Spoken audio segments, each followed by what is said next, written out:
I am absolutely astounded. If I was in a cartoon, my jaw would be on the floor right now. And now, what I'm dumbfounded at is that Twitch is just making terrible decisions. They're like the main character in a horror movie. They see a sign that says safety and another sign that says your imminent death, and they're picking the wrong side every single time. They're genuinely just acting like a child who was told not to put their hand in the cookie jar, and now all they want to do is do what they're not supposed to do, what nobody likes, and put their hand in the cookie jar.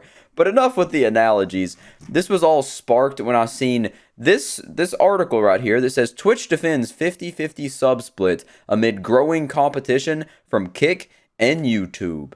And this stems only a day after I made the video about how Twitch is laying off over 400 of their employees. And they didn't even tell them. They told them to find out next week, like it's an episode of Dragon Ball Z. Find out next week which one of you are not going to be employed. That's a fun game. And that's part of an even bigger issue at their parent company, Amazon, who is laying off a total of like 9,000 people, which is crazy. Everything is just going downhill for Twitch, and they keep making terrible decisions. Why would you defend your 50-50 sub split when all the competition, it mentions Kick and YouTube. Kick has a 95-5 split, but you know, Kick's also backed by Stake, and I don't really see that thing panning out. But who knows? Maybe it's going to take over.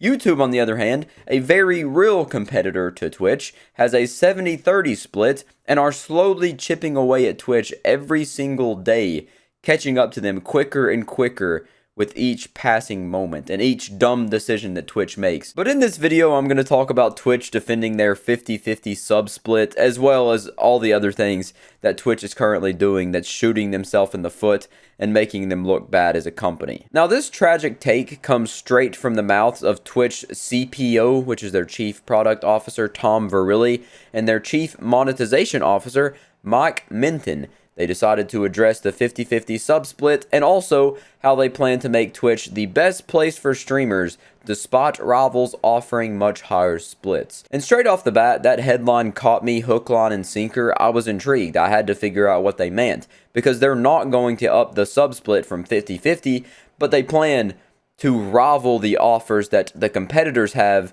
when they have splits that go as low as 70-30. So how are they going to make their platform more appealing for creators monetarily wise when their split is so much lower? Did they find like the One Piece of streaming platform ideas, or is it like the Fountain of Youth idea? They just found that one magic secret that no one else knows about? Well, it turns out their grandiose idea is that instead of focusing on a sub split, getting a higher sub split, what they're going to do is make Twitch a more lucrative place to stream through product innovations and sponsorships for streamers. Now that does sound good at face value, but I gotta say, until I see evidence of this, until I see them actually implement this, I don't believe it's going to work very well. But a quote directly from them, they say, "We talked a lot about how we're in this together, and part of that is innovation.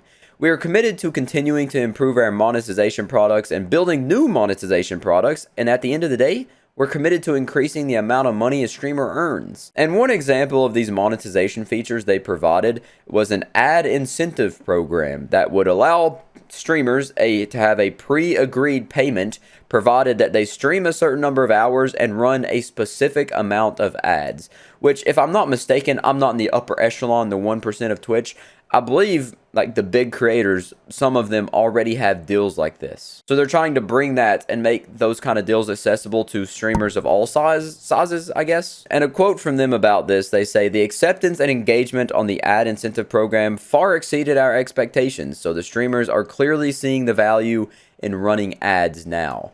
And while we're on the topic of running ads on Twitch, one major issue I have with the platform is that there aren't skippable ads. They set you there and give you an unskippable 30-second ad as soon as you click on a stream, which just makes me immediately want to go leave and watch Aspas twerk on YouTube because I can get to that video much faster. Skip it after like 5 seconds. And that right there is an example of another thing YouTube does better. They have, at the most, 15-second unskippable ads, but most of the time it's 5 seconds, then you can skip the ad. Twitch, the default is 30 seconds unskippable ad before you can even get to the stream you want to watch, which results in, like I said, many people just losing interest and clicking off because TikTok has ruined everybody's attention spans, and nobody, sorry, nobody is going to sit through a 30-second ad. That's like sitting through an entire church service.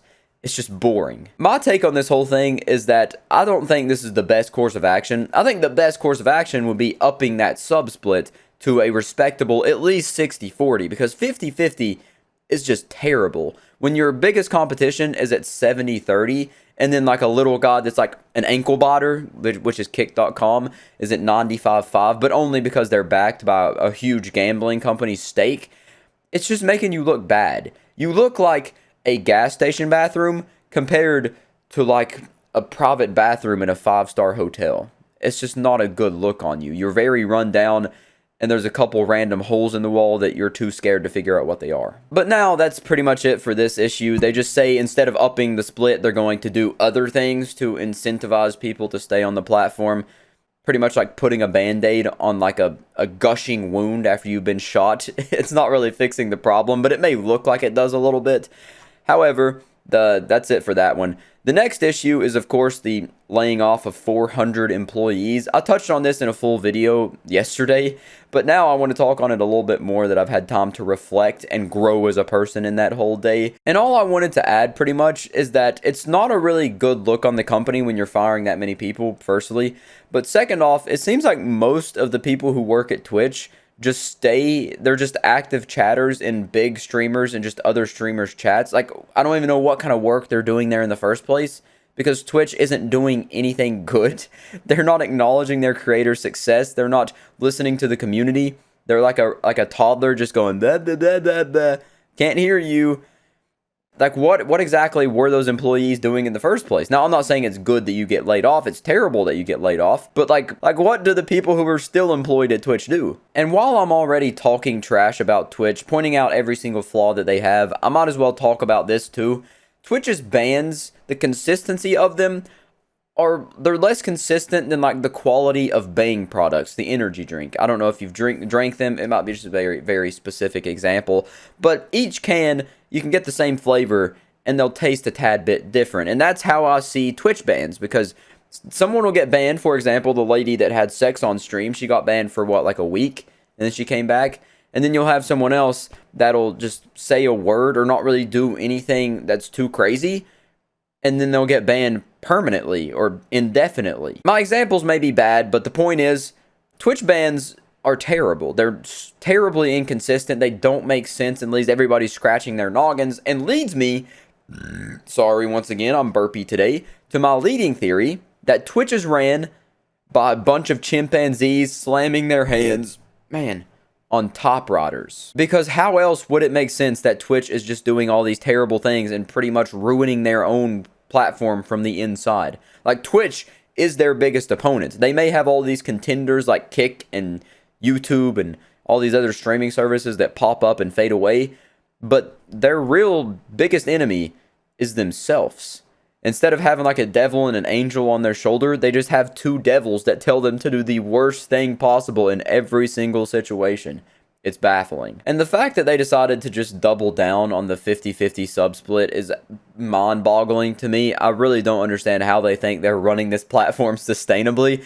I guarantee you in about 5 years, maybe a little bit less, maybe a little bit more, Twitch is not going to be the top live streaming platform anymore, and the crown's probably going to be handed down to its next in line, which is YouTube. And now, I'm not Nostradamus. I'm more like a Y2K believer. I'm terrible at making predictions, but how I see it is that Kick probably won't be around for 5 years, and if it does, good for Trainwrecks. It's good to have competition, and it's better than just there being Twitch and YouTube. 3 contenders in the ring would be good, but they're going to have to iron out all those crazy things that have been going on. Like, the no moderation was obviously a terrible idea. I don't know how you thought that was going to be a good thing. Aiden Ross and Trainwrecks.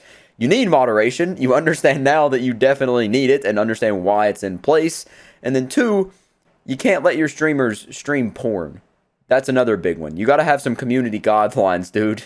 And you got to enforce them strictly. You don't need the poster boy for your new streaming platform streaming porn to underage audience. That's not good, not going to fly. That's going to make you burn out, fizzle out real quick come crashing and burning harder than FaZe's stock. And I realized I'm just pretty much rambling at this point. I need to hurry up and end this video, but I just wanted to make this because it's really just lit a fire under my ass and made me want to get up and talk about it, you know? Shout to the heavens that I will not stand for this, Twitch.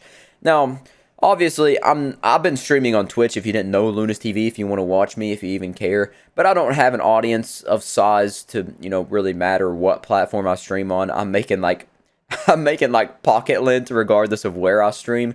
But the fact remains, anyone who does have an audience that is trying to sustain themselves and make like a living off of this, it just makes more sense to stream not on Twitch, to get a deal or just even bring your whole community over to another platform. So many people have done it, and more people are going to continue to do it because Twitch just seemingly wants to run everybody off their platform. They just don't want them there. They're not giving them any reason to stay, and they're just continually giving them more reasons to leave, and then making them have more justification in why they left. The people who left, they're not looking back going, oh man, I'm so sad I took that deal with YouTube.